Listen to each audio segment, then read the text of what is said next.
ओम शांति। 15 अप्रैल की बाबा की मुरली। मीठे बच्चे, बाप तुम रूहों से रूह रिहान करते हैं। तुम आए हो बाप के पास 21 जन्मों के लिए अपनी लाइफ इंश्योर करने। तुम्हारी लाइफ ऐसी इंश्योर होती है जो तुम अमर बन जाते हो। प्रश्न, मनुष्य भी अपनी लाइफ इंश्योर कराते और तुम बच्चे भी, दोनों में अंतर क्या है? उत्तर, मनुष्य अपनी लाइफ इंश्योर कराते कि मर जाए तो परिवार वालों को पैसा मिले। तुम बच्चे इंश्योर करते हो कि 21 जन्म हम मरे ही नहीं, अमर बन जाए। सतयुग में कोई इंश्योर कंपनियां होती नहीं। अभी तुम अपनी लाइफ इंश्योर कर देते हो, फिर कभी मरेंगे नहीं, यह खुशी रहनी चाहिए।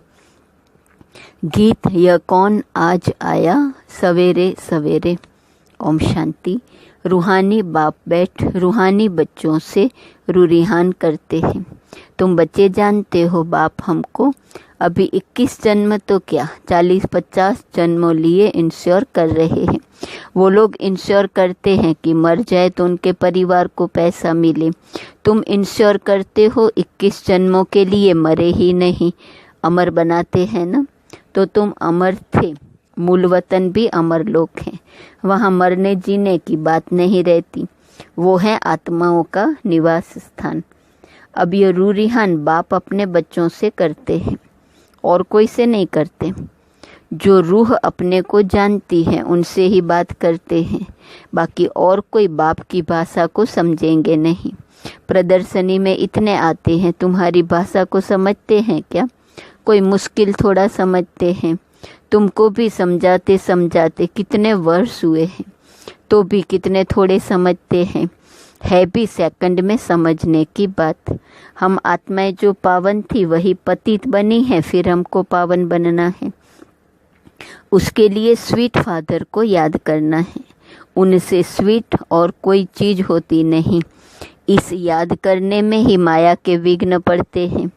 यह भी जानते हो बाबा हमको अमर बनाने आए हैं। पुरुषार्थ कर अमर बन, अमरपुरी का मालिक बनना है। अमर तो सब बनेंगे। सतयुग को कहा ही जाता है अमर लोक, यह है मृत्यु लोक। यह अमर कथा है। ऐसे नहीं कि सिर्फ शंकर ने पार्वती को अमर कथा सुनाई, वह तो सब है भक्ति मार्ग की बातें। तुम बच्चे सिर्फ मुझ एक से ही सुनो, मामेकम याद करो, ज्ञान मैं ही दे सकता हूँ। ड्रामा प्लान अनुसार सारी दुनिया तमो प्रधान बनी है। अमरपुरी में राज्य करना उसको ही अमर पद कहा जाता है। वहाँ इंश्योर कंपनियाँ आदि होती नहीं। अभी तुम्हारी लाइफ इंश्योर कर रहे हैं, तुम कभी मरेंगे नहीं। यह बुद्धि में खुशी रहनी चाहिए। हम अमरपुरी के मालिक बनते हैं तो अमरपुरी को याद करना पड़े। वाया मूल वतन ही जाना होता है। यह भी मन मना भव हो जाता। मूल वतन है मन मना भव, अमरपुरी है मध्याजी भव। हर एक बात में 2 अक्षर ही आते हैं। तुमको कितने प्रकार से अर्थ समझाते हैं तो बुद्धि में बैठे। सबसे जास्ती मेहनत है ही, इसमें अपने को आत्मा निश्चय करना है। हम आत्मा ने यह जन्म लिया है। 84 जन्म में भिन्न भिन्न नाम रूप देश काल फिरते आए हैं। सतयुग में इतने जन्म, त्रेता में इतने। यह भी बहुत बच्चे भूल जाते हैं। मुख्य बात है अपने को आत्मा समझ, स्वीट बाप को याद करना। उठते बैठते यह बुद्धि में रहने से खुशी रहेंगी। फिर से बाबा आया हुआ है जिसको हम आधा कल्प याद करते थे कि आओ आकर पावन बनाओ। पावन रहते हैं मूल वतन में और अमरपुरी सतयुग में। भक्ति में मनुष्य पुरुषार्थ करते हैं, मुक्ति में व कृष्णपुरी में जाने के लिए। मुक्ति कहो अथवा निर्वाण धाम कहो, वानप्रस्थ अक्सर करेक्ट है। वानप्रस्थी तो शहर में ही रहते हैं। सन्यासी लोग तो घर बार छोड़ जंगल में जाते हैं। आजकल के वानप्रस्थियों में कोई दम नहीं है। सन्यासी तो ब्रह्म को भगवान कह देते, ब्रह्म लोक नहीं कहते। अभी तुम बच्चे जानते हो पुनर्जन्म तो किसका भी बंद नहीं होता। अपना अपना पार्ट सब बजाते हैं। आवागमन से कभी छूटना नहीं है। इस समय करोड़ों मनुष्य हैं और भी आते रहेंगे, पुनर्जन्म लेते रहेंगे, फिर फर्स्ट फ्लोर खाली होगा। मूल वतन है फर्स्ट फ्लोर, सूक्ष्म वतन है सेकंड फ्लोर, यह है थर्ड फ्लोर, अथवा उनको ग्राउंड फ्लोर कहो, दूसरा कोई फ्लोर है नहीं। वह समझते हैं स्टार्स में भी दुनिया है, ऐसे है नहीं। फर्स्ट फ्लोर में आत्माएं रहती हैं, बाकी मनुष्यों के लिए तो यह दुनिया है। तुम बेहद के वैरागी बच्चे हो, तुम्हें इस पुरानी दुनिया में रहते हुए भी इन आँखों से सब कुछ देखते हुए नहीं देखना है। यह है मुख्य पुरुषार्थ, क्योंकि यह सब खत्म हो जाएगा। ऐसे नहीं कि संसार बना ही नहीं है, बना हुआ है, परंतु उनसे वैराग हो जाता, अर्थात सारी पुरानी दुनिया से वैराग। भक्ति, ज्ञान और वैराग। भक्ति के बाद है ज्ञान, फिर भक्ति का वैराग हो जाता। बुद्धि से समझते हो कि यह पुरानी दुनिया है, यह हमारा अंतिम जन्म है, अभी सबको वापस जाना है। छोटे बच्चों को भी शिव बाबा की याद दिलानी है। उल्टे सुलटे खान पान आदि की कोई आदत नहीं डालनी चाहिए। छोटेपन से जैसी आदत डालो वैसी आदत पड़ जाती है। आजकल संग का दोष बड़ा गंदा है। संग तारे कुसंग बोरे, यह विषय सागर वैश्यालय है। सत्य तो एक ही परमपिता परमात्मा है, गॉड इज़ वन कहा जाता है। वह आकर सत्य बात समझाते हैं। बाप कहते हैं, हे रूहानी बच्चों, मैं तुम्हारा बाप तुमसे रूरिहान कर रहा हूँ।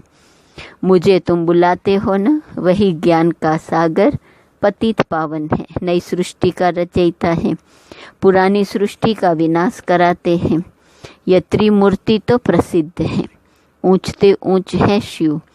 अच्छा, फिर सूक्ष्म वतन में है ब्रह्मा विष्णु शंकर। उन्हों का साक्षात्कार भी होता है क्योंकि पवित्र है न। उन्हों को चैतन्य में इन आँखों से देख नहीं सकते, बहुत नवधा भक्ति से देख सकते हैं। समझो कोई हनुमान का भक्त होगा तो उनको साक्षात्कार होगा। शिव के भक्त को तो झूठ बताया गया है कि परमात्मा अखंड ज्योति स्वरूप है। बाप कहते हैं, मैं तो इतनी छोटी सी बिंदी हूँ। वह कहते हैं अखंड ज्योति स्वरूप अर्जुन को दिखाया। उसने कहा, बस मैं सहन नहीं कर सकता हूँ। उनको दीदार हुआ, तो यह गीता में लिखा हुआ है। मनुष्य समझते हैं अखंड ज्योति का साक्षात्कार हुआ। अब बाप कहते हैं, यह सब भक्ति मार्ग की बातें दिल खुश करने की है।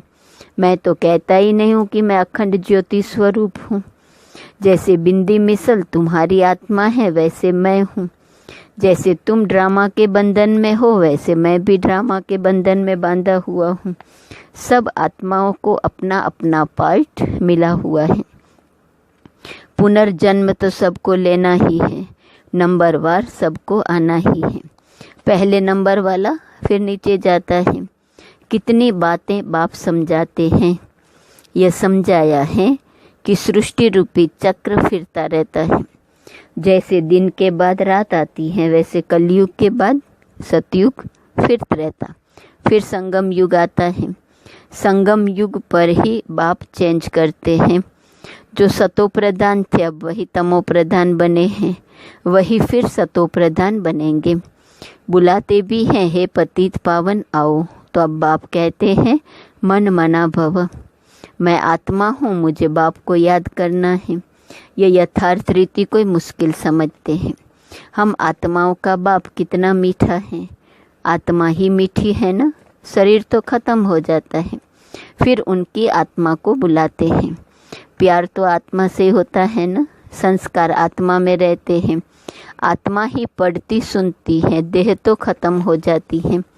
मैं आत्मा अमर हूँ, फिर तुम मेरे लिए रोते क्यों हो? यह तो देह अभिमान है ना।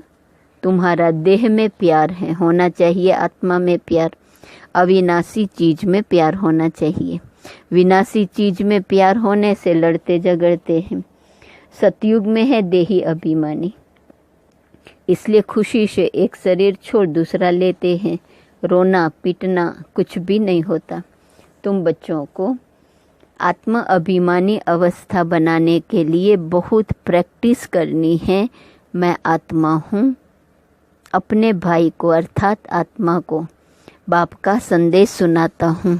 हमारा भाई इन ऑर्गन्स द्वारा सुनता है। ऐसी अवस्था जमाओ। बाप को याद करते रहो तो विकर्म विनाश होते रहेंगे।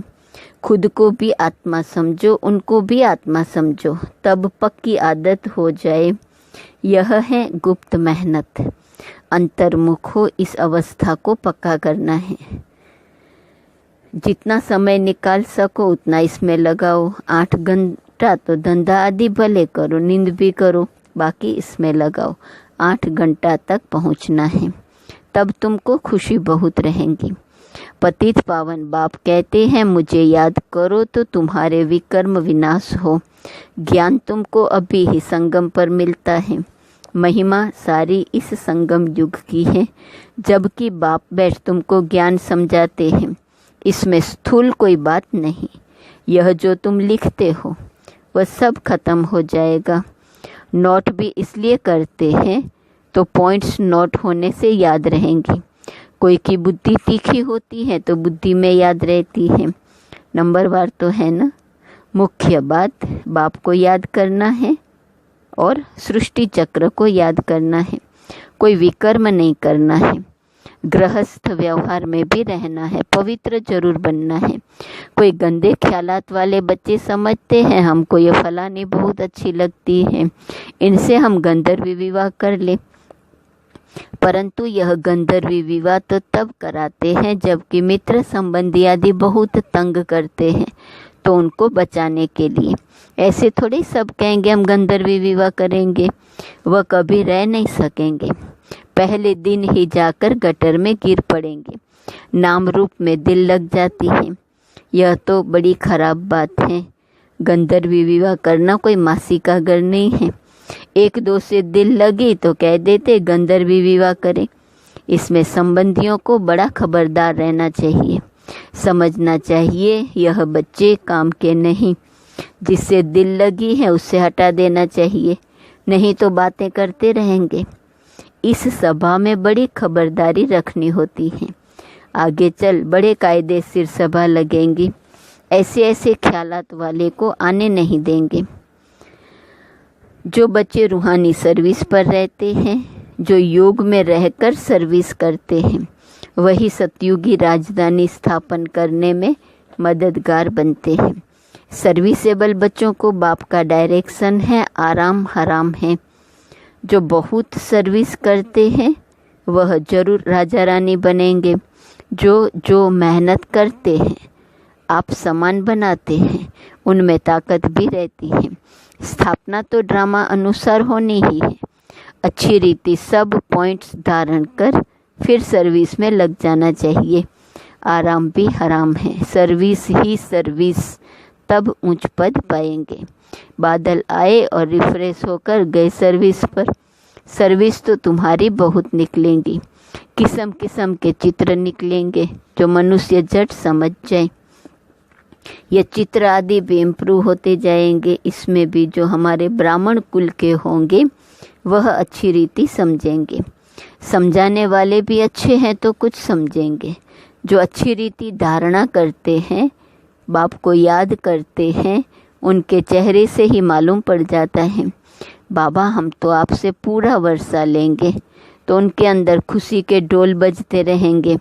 सर्विस का बहुत शौक होगा। रिफ्रेश हुए और यह भागे। सर्विस के लिए हर एक सेंटर से बहुत तैयार होने चाहिए। तुम्हारी सर्विस तो बहुत फैलती जाएंगी, तुम्हारे साथ मिलते जाएंगे। आखिर एक दिन सन्यासी भी आएंगे। अभी तो उन्हों की राजाई है, उन्हों के पैरों पर पड़ते हैं, पूजते हैं।